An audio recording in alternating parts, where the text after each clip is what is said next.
Before use, it is always important to wash the wok first. Now, one of my pet peeve in choosing a good wok is that it has to be heavy bottom like this. So if you don't hear too much of a dong all the way like a gong or something like that, that means it's good, right? The dao kang sang will mean that this is actually quite a heavy bottom. I've chosen a single handle now because it makes me easier to maneuver and to actually shake the ingredient or move the ingredients around. So I'm just going to wash this with water, a non-abrasive sponge, and some dish detergent over here. Just inside and on the outside also. Just do this, just clean up a little bit. Right, the reason of doing so is in case the factory they have some protective oil or whatever that's on this wok, we can actually clean this up. Okay, so just rinse this off. After rinsing this off, we will go and season the wok. So after this, wipe it dry and we will season the wok now. Heat up the wok, pour in oil.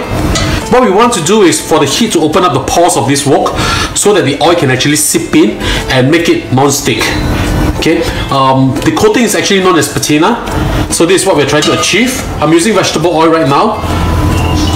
This will get very hot, so be very careful when you do this. Don't hurt yourself.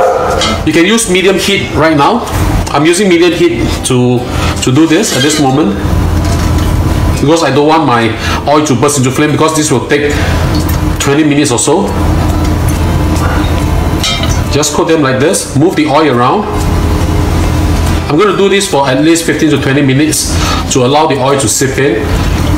Now you can see smoke raising up from here is normal, so not to worry, but be very careful because right now it is very, very hot. It is very smoky. This is very, very normal. I'm going to pour away this oil, so be very, very careful.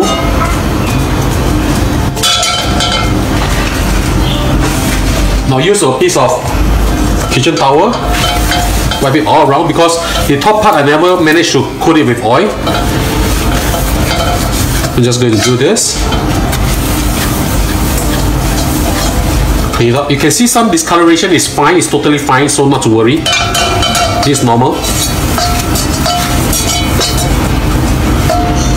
Right. These are actually all iron, so it's actually beneficial. So actually help to bring up the iron in your body. So it's pretty okay. So throw away this piece of paper. Now one final step which I'm going to do now.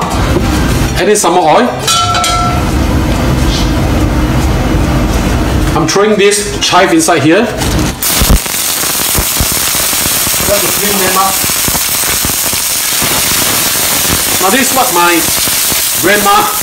mom used to do last time. So I'm just following the routine.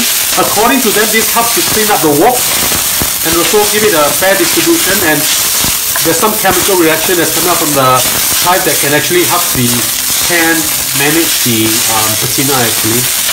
So just move them around.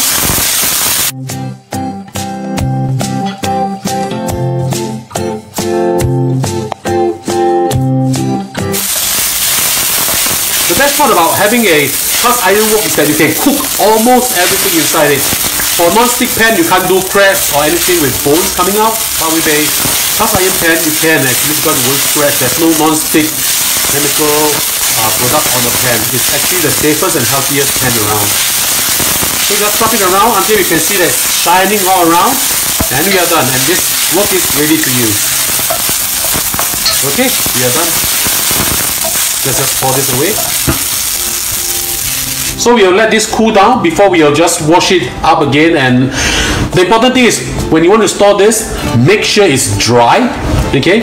And always wash the wok with only the non-abrasive part of the sponge. You can add a little bit of detergent if you want to, but every time when you reuse, my suggestion is that when you're heating up the pan, put in a little bit of oil, swirl it around so that the non-stick will actually act. So basically seasoning is done on this wok already.